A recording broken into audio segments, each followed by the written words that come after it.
it up, boys! Bukas, I may try out para sa inter-school swimming competition next month. So, ini-encourage ko kayo na mag-training dahil magbe-base tayo sa performance nyo bukas. Good luck, boys! Yes, coach!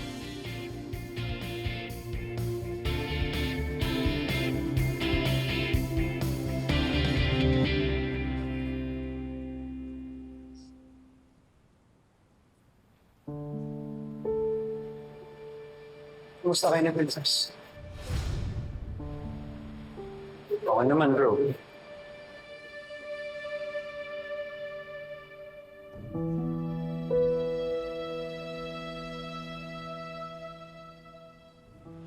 Mas seryoso ka ba sa kanila?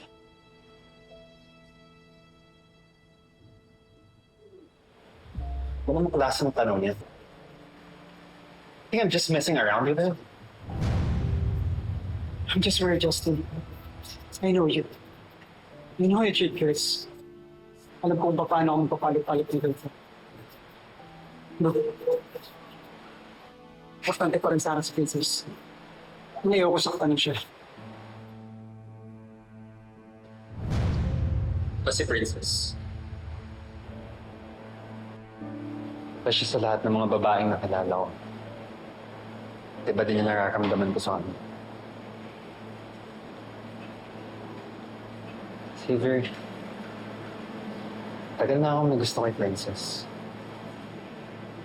Pero tinago ko lang yun kasi may respeto ako sa'yo, pati sa pagiging magkaibigan natin. But now that you're no longer with her, hindi naman siguro masamang first ko yung totoong nararamdaman ko sa kanya eh. Mahal ko si Princess.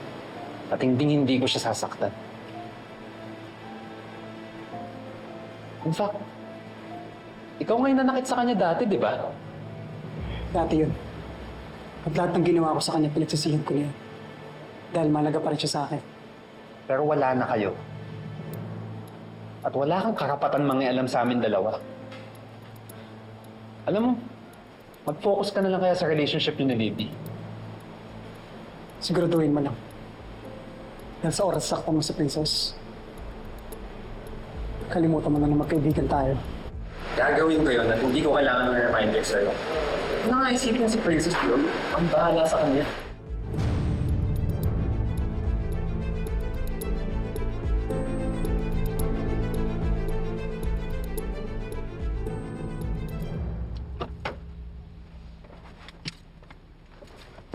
So ano? Bakit mo ako tinawagan? At itong pinagsasasabi mo na alam mo kung nasan si Leilani? Mabuti dumating ka.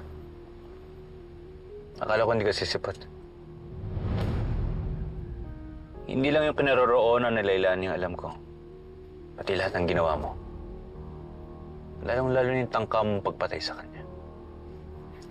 Ano bang pinagsasasabi mo? Hawak ko ngayon ang copy ng video na si Leilani mismo nagbigay sa akin. Baka naman peke yan, wala lang yan. Maraming ginawang kasalanan si Divina. Yung kidnapping ni Libby. Peke yun. Isa si Divina sa may pakana para maipakulong si Princess. Nung pupuntahan ko na si Charlene para i-expose siya, hinabol niya ako. Pinagtakaan niya akong patayin. Siya ang may kasalanan. Bakit ako nagkaganito? Siya ang may kasalanan sa nangyari sa akin, kaya kailangan lang na makulong siya. Kailangan na magbayad siya! Nasave ko na siya. Ngayong alam mo na kung anong hawak ko. I'm not bluffing, Divina.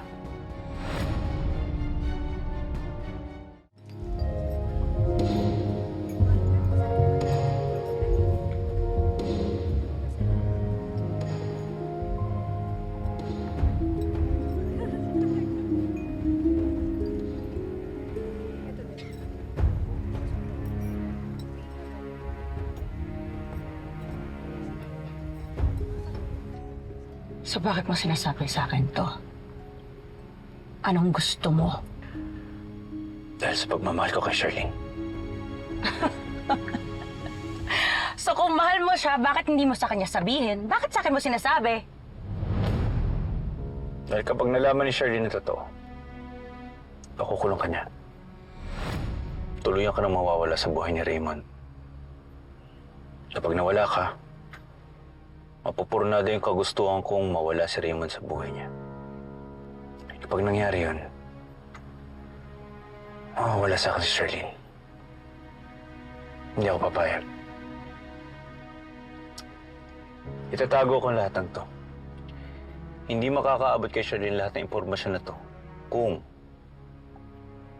papayag ka na hindi mo titigilan si Raymond. Alam mo, naisip ko, nung sinabi sa akin ni Charlene na wala akong pag-asa sa kanya,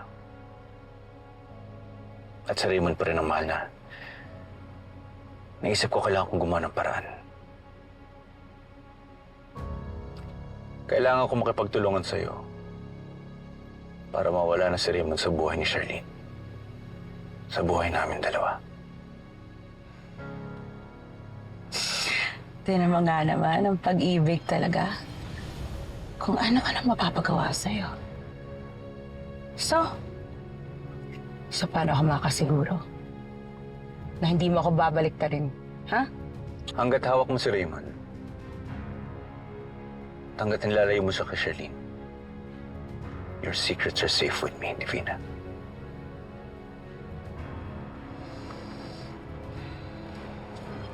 Fine. Deal. Pero may isa pa akong kailangan. Sabihin mo sa akin, nasan si Leilani?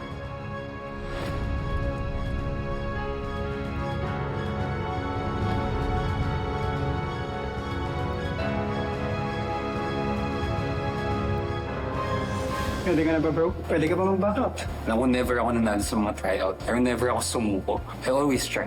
And I always wait hanggang makuha ko yung chance ko. May tumawag kasi sa akin. Ang sabi niya nakita noon si Leilani. Pero hindi naman siya nagpakita eh. Baka napagtripan lang ako, Charlene eh. Sino namang gagawa nun? Hindi gino-joke yung ganitong bagay. Buti na lang talaga. Bumaliktad yung Adrian na yan. Kundi, nalaman na ni Charlene kung nasan si Leilani. Kailangan siguro natin na hindi magsusumbong yung Adrian na yan kay Charlene. Hanggat patay na patay ang Adrian na yan kay Charlene, hindi siya kakanta. Ang dapat pagtuunan natin ng pansin ngayon ay ang pagligpit kay Leilani para tuluyan na siya mawala sa landas natin.